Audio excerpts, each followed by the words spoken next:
Hi, and welcome back to Ask a Monk. Today I'd like to address several questions that have come in regards to the issue specifically of celibacy and of sensuality in general. Because it seems like a lot of people have a hard time accepting or understanding the reason for monks in particular, or Buddhists in general, for giving up things like beauty or sensuality or even sexuality. And I think the reason for this comes from people's understanding that what is natural and our understanding that the human state is natural is equal to what is right. Something is natural, therefore it is right. And so we look at the human state and we see all of these emotions like lust and attraction and appreciation and so on, and we say that, well, these are natural, and this is a part of nature, and therefore it is right. And I think right away, if we look at this idea of nature equals right, we can see that it's not really valid, considering that much of what occurs in nature is considered by human standards to be immoral and improper, incorrect, wrong. If we look in the natural world, we see things like rape, murder, theft, and we see that the natural world has no problem with these things to a certain extent.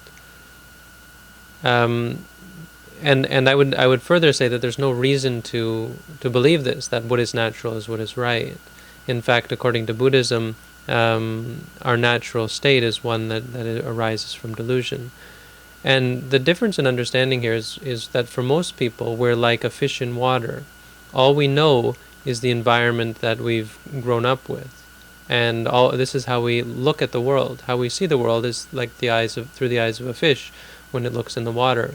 And if you try to talk to a fish, or if a fish were to try to understand something like dry land, you can imagine that it would be totally foreign to this sort of a life form. And human beings are in general the same. We have this set way of being, and we think, well, this is a natural way. And this is why, for instance, many people have a hard time believing in things like angels or gods or ghosts or beings which are considered to be unnatural or supernatural. And the only thing that's unnatural or supernatural about them is that they're not human. And for some reason, we seem to believe that this experience is somehow more natural. It's reasonable because it's clearly observable, whereas these other things are not observable to us. What Buddhism does, or what the Buddha did, was go beyond this, and the Buddha was able to see things that most people aren't able to see, just as a physicist is in general often able to understand things that ordinary people are unable to understand, and to therefore see things that ordinary people are not able to see. And in Buddhism, so we go beyond the human experience, and we go beyond this idea of what is natural, to understand that there's a lot more to existence and to reality than this limited experience. And what we come to see about this experience, when we look at it objectively, and we stop saying, well, this is natural, therefore this is the right way of being, what we see is that in fact, the human state of being, of existence, is one of attraction, addiction, gratification, and future and further addiction, or greater addiction.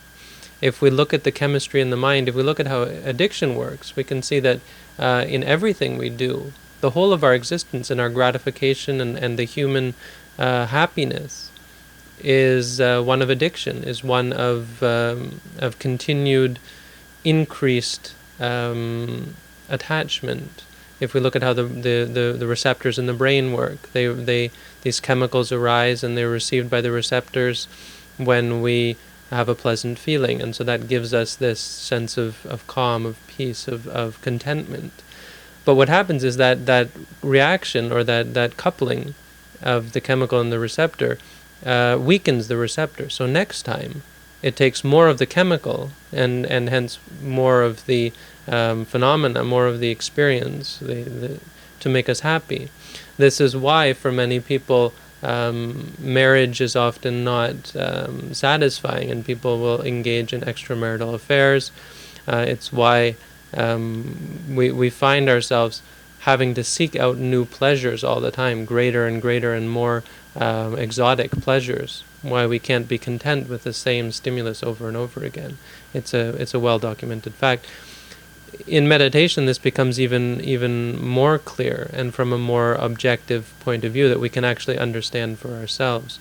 We can see that when we get what we want, we only want it more. If we sit in meditation and we feel some happy feeling, we'll find that next time when we sit, we are looking for that feeling. We come to attach to it. And so, why do monks maintain celibacy? Because a monk is someone who has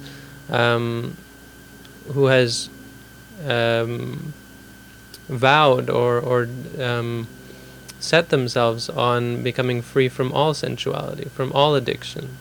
A monk is someone who has decided that what the Buddha taught was correct, that there's nothing in the world worth clinging to, and therefore they're going to give it up. Now, obviously, someone who's engaging in sexuality, or even most forms of sensuality, is going in the opposite direction. They've affirmed in themselves that this is a good thing, that this sort of thing is beneficial, and therefore it's totally inappropriate for someone who's on the path, even for meditators. On a more practical level, just in brief, you can understand that it makes it very difficult for you to meditate when you're engaging in sensuality, even listening to music or watching movies or so on. These sorts of things you'll find are totally contrary to your meditation practice, and if you engage in both together, you'll find that you have to choose one or the other, that you won't be able to at the same time meditate and enjoy sensuality, because sensuality is something that intoxicates the mind. It's something that gives rise to this chemical reaction and then makes you very content for a short time, and so you don't have any thought that, oh boy, I have to do something to get rid of this this desire or this addiction or so on. You feel gratified. You feel like the addiction is a good thing, and then of course it creates more addiction and makes it harder for you to attain the gratification in the future, and it's a cycle. It also becomes habit forming, so that we find ourselves more and more requiring these things.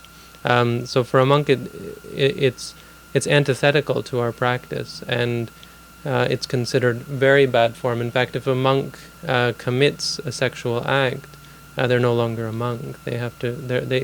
They can't disrobe because they're no longer a monk. They just take the robes off and go. And if they continue to wear the robes, they're considered to be wearing the robes improperly, and they're no longer a monk. So I hope that clarifies it a little bit. I think for many people, they have no desire when they start to meditate to give up sensuality or sexuality, and I think that's fine. There's various levels of commitment. It should be clear that a monk has committed themselves 100% to attaining full freedom from addiction, and therefore that's why there are these rules in place to make sure that only people who are really working for full freedom from suffering should be able to should ordain and should become monks. And for those people who believe that this is wrong or incorrect, then you're welcome to go and seek another path. If you're just looking to find some state of peace and comfort, or even states of basic wisdom and understanding, you're welcome to meditate, and you don't have to become a monk, and you sure don't have to become celibate.